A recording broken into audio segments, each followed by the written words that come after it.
Selamat datang di channel Simar Imam. Sembari mendengarkan tinggalkan like dan komentarnya bosku. Jangan lupa pasang headset kalian. Siapkan kopi dan camilan. Lupakan pahitnya kehidupan. Mari kita dengarkan sambil rebahan. Penembak jitu terbaik. Bab 509. Mengambil buku rahasia itu, Lian pertama-tama melihat harganya. 1.300.000. Dibandingkan dengan tip lainnya, Ethereal hanyalah penjualan api. Buku ini murah sekali karena salinannya rusak. Ditambah lagi, sejauh yang saya tahu, tidak ada yang bisa mempelajarinya. Orang tua itu tidak merahasiakan alasan mengapa Piao Miao itu murah. Ketiadaan. Tipnya dimulai hanya dengan 4 kata, tanpa pengenalan mendetail. Saat dia terus menggulir ke bawah, Lian mengerutkan kening. Mengatakan bahwa ini adalah bagian yang tidak lengkap berarti mengatakan bahwa itu benar-benar tidak lengkap. Lian tidak tahu berapa banyak rahasia yang ada, tapi dia hanya memiliki rahasia pertama di tangannya. Artikel kata, licik. Bab, Guizi, terutama memperkenalkan semacam kecepatan. Tidak ada anotasi teks di dalamnya, hanya beberapa gambar sederhana dengan beberapa urutan yang ditandai di atasnya. Lian mengerutkan kening saat melihat urutan langkah-langkah ini. Langkah sebelumnya jelas merupakan kemajuan, tetapi langkah berikutnya tiba-tiba tertinggal.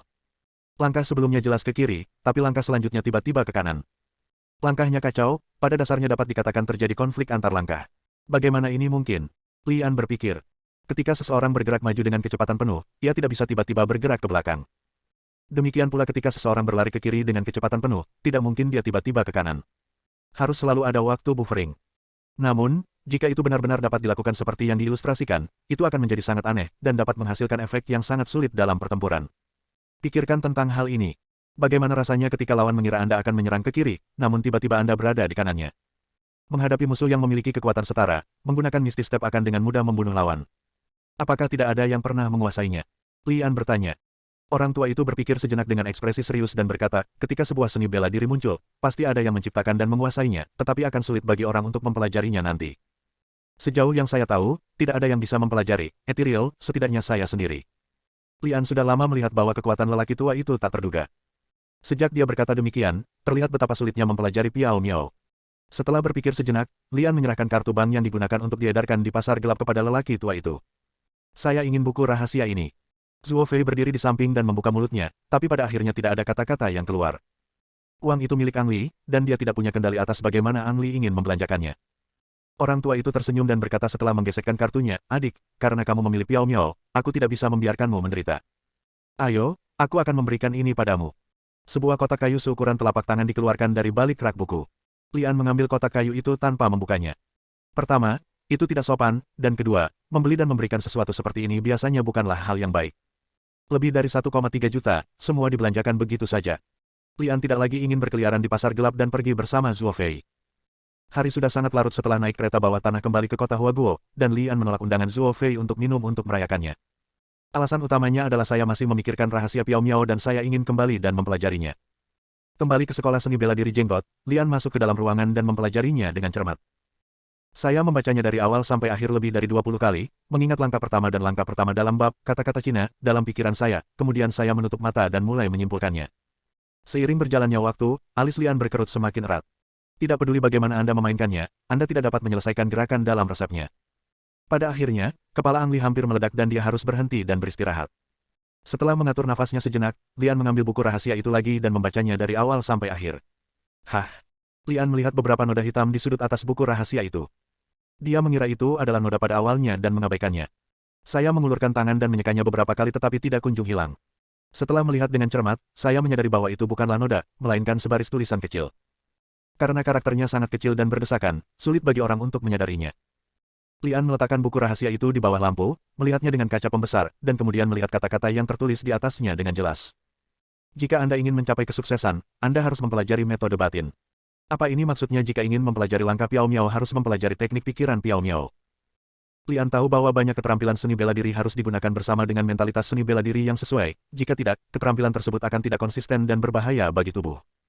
Sekarang nampaknya langkah Piao Miao juga harus dipelajari dengan teknik mental Piao Miao. Bagaimana seseorang bisa mempelajari buku rahasia yang tidak lengkap tanpa metode mental yang sesuai? Lian tiba-tiba teringat akan senyuman yang ditunjukkan lelaki tua itu ketika dia mengumpulkan uang. Dia mengetahui hal ini dengan jelas, tetapi tidak mengatakannya pada dirinya sendiri. Mencatut. Lian mengutuk secara diam-diam, melemparkan buku rahasia itu ke bawah tempat tidur dan mengabaikannya. Orang selalu punya obsesi. Semakin mereka ingin melupakan sesuatu, semakin mereka tidak bisa melupakannya. Misalnya, Lian sekarang mengetahui bahwa langkah Piao Miao hanya dapat dipelajari dengan bekerja sama dengan teknik pikiran Piao Miao. Dia tidak memiliki rencana untuk mempelajarinya untuk saat ini, tetapi langkah-langkah aneh itu dalam pikirannya terus muncul dan melekat. Dalam keadaan ini, bahkan menggunakan teknik pernapasan penyu tidak banyak gunanya. Akhirnya, melihat waktu berlatih bersama Hu Jing tidak lama, Lian langsung pergi ke rooftop untuk mencari udara segar.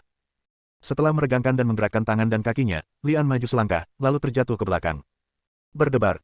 Karena sudutnya yang janggal, benda itu bergerak maju dengan inersia, dan tiba-tiba mundur, menyebabkan gaya berbenturan dan jatuh ke tanah. Benar saja, hal itu tidak dapat dilakukan. Lian bangkit dari tanah, tapi dia sedikit tidak mau menyerah dan melangkah maju lagi. Kali ini, Lian menggunakan energi sebenarnya di tubuhnya lebih cepat dari sebelumnya. Sambil mengarahkan jari kakinya ke tanah, dia mengikuti jejaknya dan bergerak mundur. Pada saat ini, energi di tubuh Lian tiba-tiba berputar. Sebenarnya ada dua jenis ki yang berbeda dalam dantian Lian, yang satu adalah ki nafas naga dan yang lainnya adalah ki nafas penyu. Ki nafas naga bertanda positif, sedangkan ki nafas penyu bertanda negatif. Dragon Breath Ki pandai menyerang, sedangkan Turtle Breath Ki pandai bertahan. Ketika dia melangkah maju, Lian menggunakan ki nafas naga, tetapi ketika dia melangkah mundur, dia tiba-tiba beralih dari ki nafas naga ke ki nafas penyu. Transformasi ini adalah transformasi alami dari naluri tubuh manusia, dan Lian sama sekali tidak menyadarinya. Yin dan Yang saling bersentuhan, dan inilah perasaan energi sejati yang berputar-putar sekarang. Dengan putaran inilah Lian berputar di udara dan mengikuti orang di belakang. Apakah ini sudah selesai? Lian tidak percaya bahwa dia secara tidak sengaja menukar ki di tubuhnya dan benar-benar menyelesaikan gerakan langkah berkabut. Selanjutnya, Lian mencoba beberapa kali lagi, dan senyuman perlahan muncul di wajahnya. Lian akan mengubah penggunaan ki di tubuhnya setiap saat, dan sebagai hasilnya, setiap langkah yang tidak mungkin dilakukan dalam manual rahasia dapat diselesaikan dengan mudah. Lambat laun, Lian juga menyadari kebenarannya. Setiap langkah dari langkah Piao Miao akan bertentangan dengan langkah sebelumnya, yang secara teori tidak mungkin. Ada juga catatan di tipnya. Jika Anda ingin mencapai kesuksesan, Anda harus mempelajari metode batin. Kalau dipikir-pikir, metode pikiran Piao Miao memiliki dua atribut yaitu Yin dan Yang, sehingga dapat menyelesaikan langkah-langkahnya dengan gerakan yang kontradiktif. Bab 510. Jalan menuju seni bela diri itu sulit. Orang awam tidak akan bisa memahami keberadaan energi sejati sepanjang hidupnya, dan mustahil bagi mereka untuk benar-benar memasuki seni bela diri. Bahkan jika Anda memasuki alam energi sejati, secara umum, seseorang hanya akan mempelajari satu keterampilan batin dan metode mental untuk mengembangkan energi sejati dalam hidupnya. Siapa yang dapat mempelajari dua metode mental secara berurutan seperti Lian, dan atribut-atributnya saling melengkapi. Yin dan Yang saling bertentangan, namun saling melengkapi. Inilah kunci langkah Piao Miao. Senyuman di bibir Lian semakin lebar, mengira bahwa lelaki tua yang menjual buku rahasia itu pasti mengira dirinya telah ditipu, namun ia tidak pernah menyangka bisa mempelajari trik menulis dengan mudah. Benar sekali, menurut orang tua itu, tidak ada yang bisa mempelajari Miao Miao, tapi Lian mempelajarinya dengan mudah. Jika ingin mencapai kesuksesan, Anda harus mempelajari metode batin. Dengan kata lain, pertama-tama seseorang harus memahami teknik pikiran Piao Miao dan mencapai alam ki sejati. Lian sudah memiliki keterampilan mental atribut Yin dan Yang, sehingga dia secara alami dapat mempelajarinya dengan cepat. Bagi yang lain, dibutuhkan waktu seumur hidup hanya untuk memahami teknik pikiran Piao Miao, apalagi tidak memiliki teknik pikiran Piao Miao. Penipu. Sebuah suara tiba-tiba mencapai telinga Lian seperti guntur. Hu Jing. Lian terlihat sedikit terkejut dan bahkan tidak menyadari saat gadis ini berdiri di depannya. Memikirkan tentang tawa yang baru saja dia buat, dia mungkin sangat vulgar. Batuk. Lian menyembunyikan senyumnya dan bertanya, bisakah kita mulai? Panggilan. Hu Jing tidak menjawab, dan meninju Lian dengan susah payah. Keduanya begitu dekat bahkan Lian tidak bisa memprediksi pukulan ini, jadi dia secara naluriah menggunakan biasa step. Hah? Hu Jing sedikit mengernyit, dan Lian tiba-tiba menghilang di depan matanya. Hei, aku di sini. Lian baru saja mempelajari langkah halus dan suasana hatinya sedang baik. Dia tidak menyerang Hu Jing, tetapi hanya menepuk punggungnya dengan jarinya. Rambut di tubuh Hu Jing tiba-tiba berdiri, dan dia bergegas maju 2 atau 3 langkah sebelum berbalik menghadap Lian. Kenapa kamu begitu cepat? Lian terkekeh, Hu Jing hanya berpikir bahwa dia cepat, tapi dia jauh dari memahami misteri langkah Piao Liang. Langkah halus membuat hal yang tidak mungkin menjadi mungkin dan melanggar hukum dunia. Hal ini tidak dapat dianggap hanya dari segi kecepatan. Sederhananya, langkah halus memungkinkan gerakan maksimal dengan usaha minimal. Pada saat ini, tidak akan mudah bahkan bagi seseorang di alam ki tingkat ketiga untuk menyakiti Lian. Menghindari peluru. Ketika Liu Pingping sesekali melakukan hal semacam ini, tampaknya mustahil bagi Lian. Saat ini, selama An Li mengambil tindakan pencegahan terlebih dahulu, peluru akan mudah dihindari. Bukannya aku cepat, tapi kamu terlalu lambat. Anda benar-benar tidak bisa terus seperti ini. Petik 2. Lian bercanda. Hu Jing menjadi marah dan melawan Lian dengan seluruh kekuatannya. Beberapa menit kemudian, Hu Jing sangat lelah hingga dia terbaring di tanah dan tidak bisa bangun. Di permukaan, sepertinya Hu Jing belum mengalami kemajuan apapun, namun nyatanya, kekuatannya juga meningkat pesat selama sparring dengan Lian. Lian telah merasakan bahwa Hu Jing telah mencapai batas terobosan dan memasuki alam energi sejati. Begitu dia mencapai level Ki pertama, selama dia tidak bertemu dengan master level Ki di Asosiasi Pahlawan, Hu Jing sudah kokoh di singgasana sebagai juara. Sepulang sekolah, itu adalah hari biasa bagi Lian. Sepulang sekolah, Lian menerima telepon dari Zhuo Fei yang mengatakan bahwa senjata dan peralatan yang dia beli kemarin telah tiba dan menanyakan kapan dia akan mengambilnya. Lian meninggalkan alamat Zhuo Fei hanya karena dia tidak ingin mengungkapkan identitasnya. Sangat aman untuk meletakkan pistol di tempat Zhuo Fei, tapi itu sedikit merepotkan. Anda tidak bisa pergi ke toko mie 10 mangkuk setiap kali menggunakannya, bukan? Meskipun Zhuo Fei kesal, Lian sedikit malu. Setelah banyak pertimbangan, Lian masih berpikir akan lebih baik untuk membawa senjata dan peralatan ke loteng yang disewanya sesegera mungkin, jadi dia naik kereta bawah tanah dan pergi ke rumah mie 10 mangkuk terlebih dahulu. Zhuo Fei tahu Lian akan datang, jadi dia sudah memasak daging dan menunggunya, dan juga menyiapkan beberapa botol anggur untuk merayakan penampilan Lian kemarin. Lian berpikir untuk mengambil senjata dan perlengkapannya, jadi dia memakan semua dagingnya daripada minum. Selama periode ini, Lian bertanya kepada Zhuo Fei kapan dia akan pergi ke Liga Hitam lagi. Zhuo Fei berkata dia tidak terburu-buru dan meminta Lian beristirahat beberapa hari sebelum berbicara. Belakangan, Zhuo Fei secara singkat menyebut Piao Miao dan meminta Lian untuk tidak terlalu gigih, agar tidak menjadi gila. Lian kemudian menebak bahwa Zhuo Fei takut fokusnya pada rahasia akhir-akhir ini akan mempengaruhi kinerja He Lei. Lian tidak memberitahu Zhuo Fei bahwa dia telah mempelajari langkah Piao Miao. Karena Zhuo Fei sendiri mengatakan tidak perlu terburu-buru, Lian berhenti menyebut Lei Hitam. Beberapa kardus ditempatkan di halaman, berisi senjata dan perlengkapan yang dikirim dari pasar gelap. Lian membuka kotak itu di depan Zhuo Fei dan memeriksanya. Setelah memastikan kebenarannya, dia memasukkan kembali semua peralatan ke dalam kotak. Setelah mulut kotak ditutup, tampilannya tidak ada bedanya dengan pengiriman ekspres biasa. Berikutnya adalah pertanyaan bagaimana cara mengangkut kotak sebanyak itu.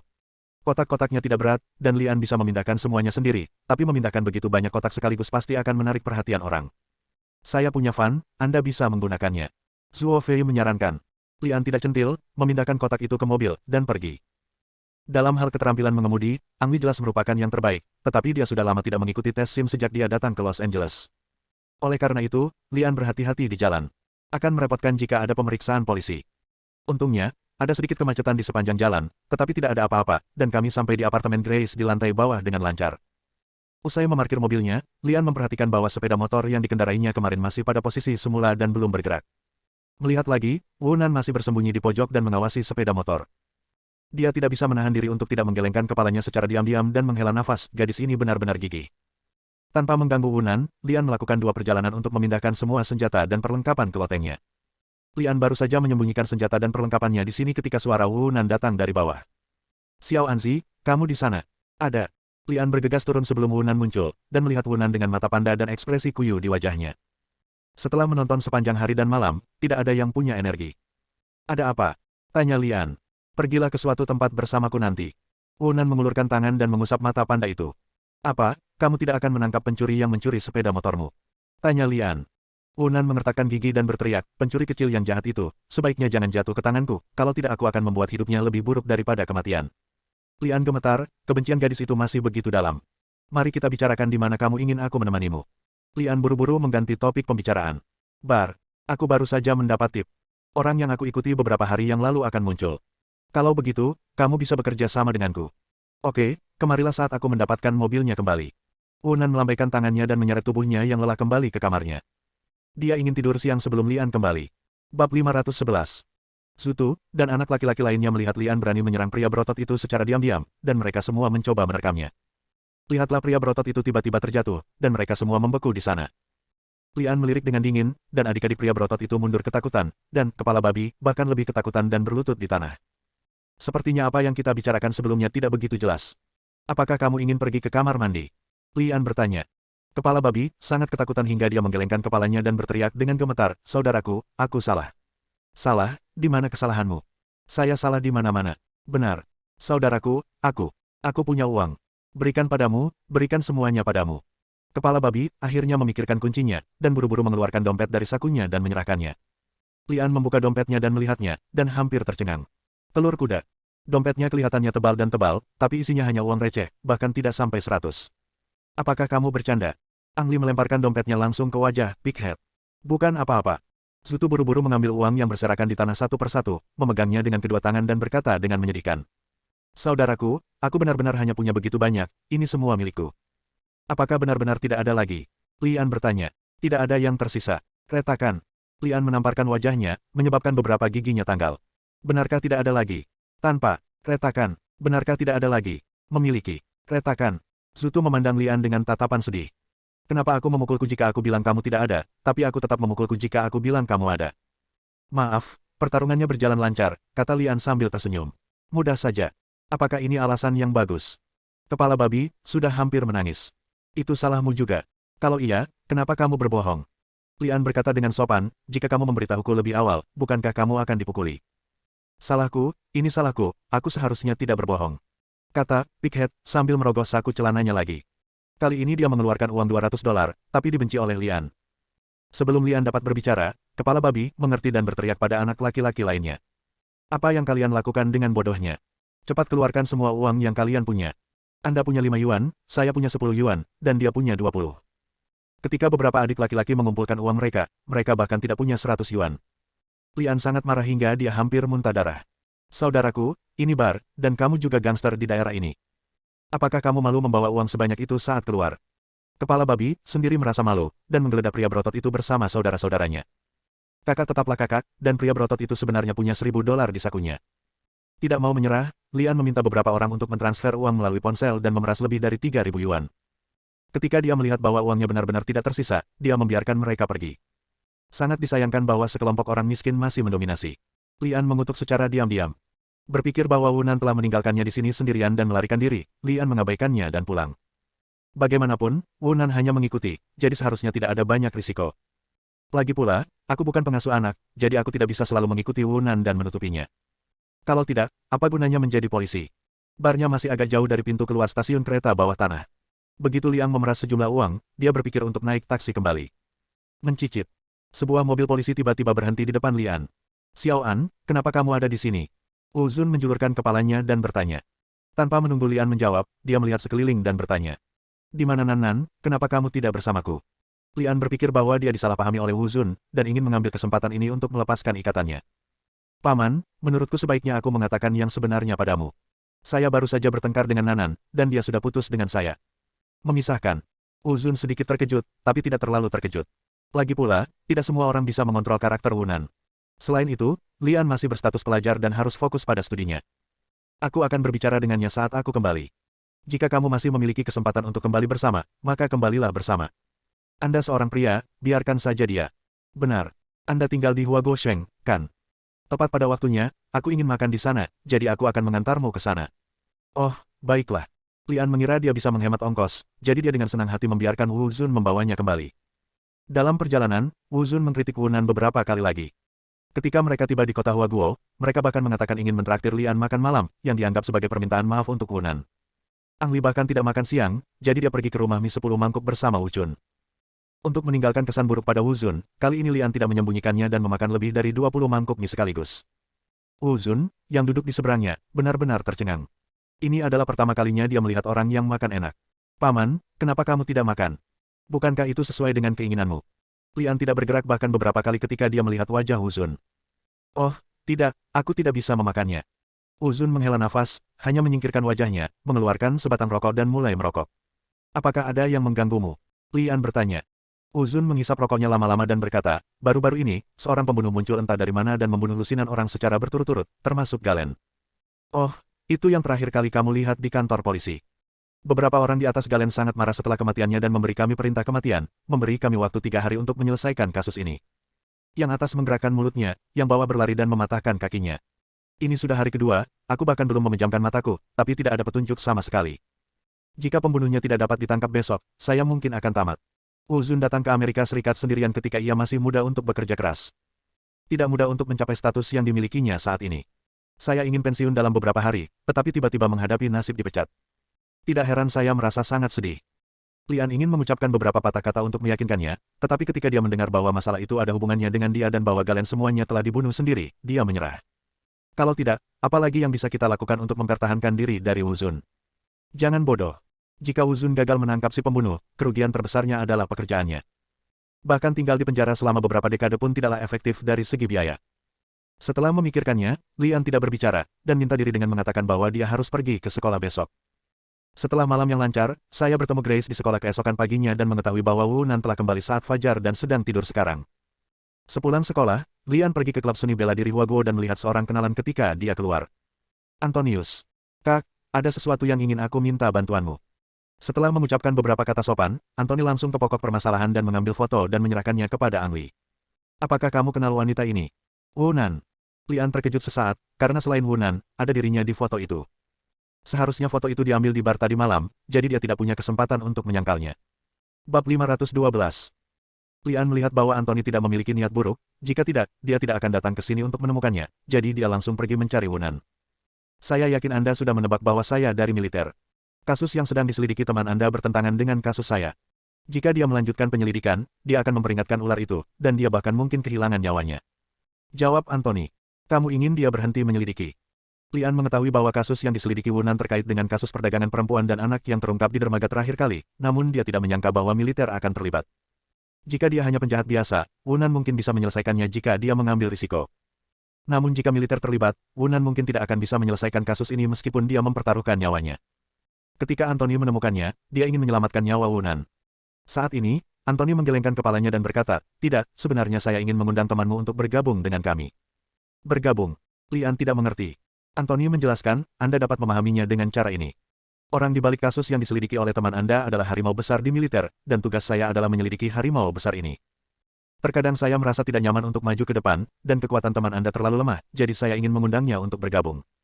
Percayalah, dapatkan dukungan saya dan dia setidaknya akan hidup. Petik 2. Lian mengerti. Jika Anthony ingin menjatuhkan pihak lain, dia pasti telah membangkitkan kewaspadaan dan perhatian pihak lain. Ini adalah cara yang sangat baik untuk mencari pihak luar untuk menyelidikinya. Demikian pula, Wunan sekarang berada dalam situasi yang sangat berbahaya dan telah memprovokasi orang-orang yang seharusnya tidak dia provokasi.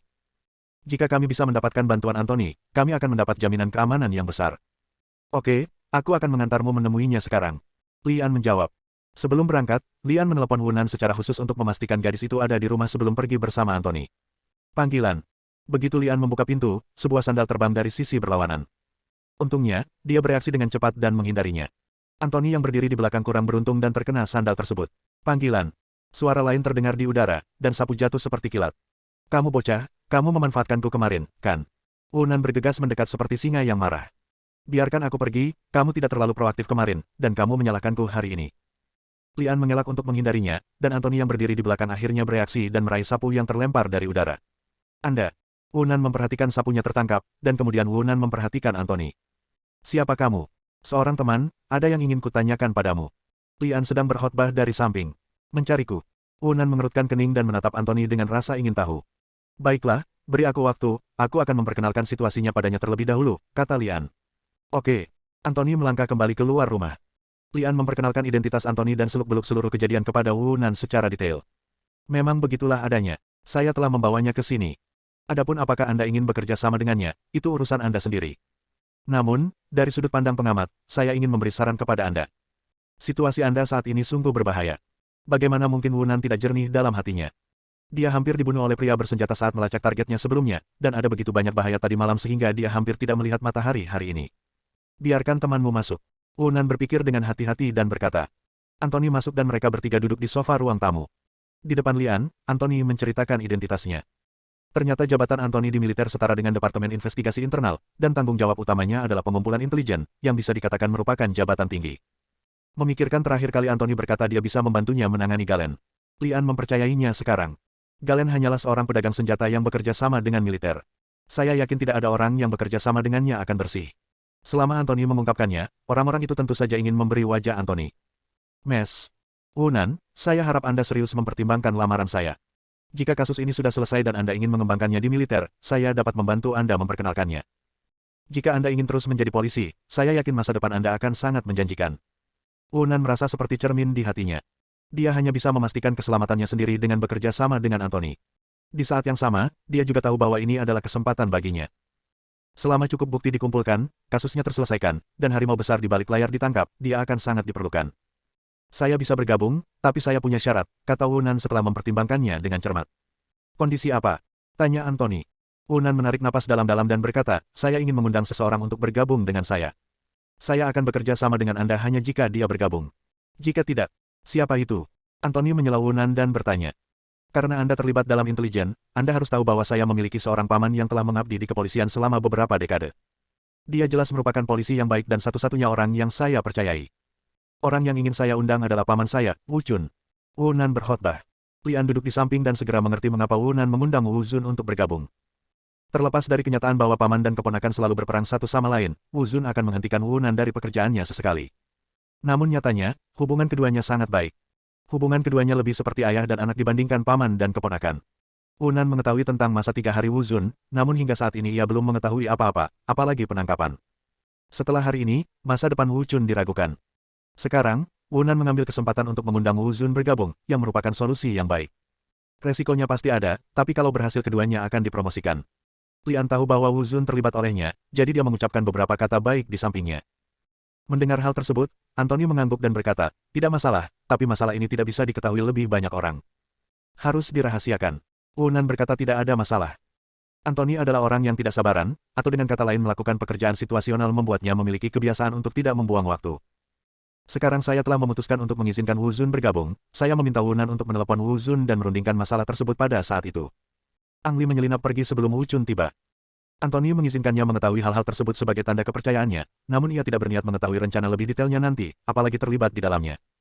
Selain itu, Ang Li selalu merasa Anthony sepertinya mengetahui identitas aslinya. Mungkin karena itulah dia menemukan Wu Nan untuk bekerja sama. Terlepas benar atau tidaknya, hubungan antara Anthony, Wu Nan, dan Wu Zun telah berakhir untuk sementara waktu. Bersambung.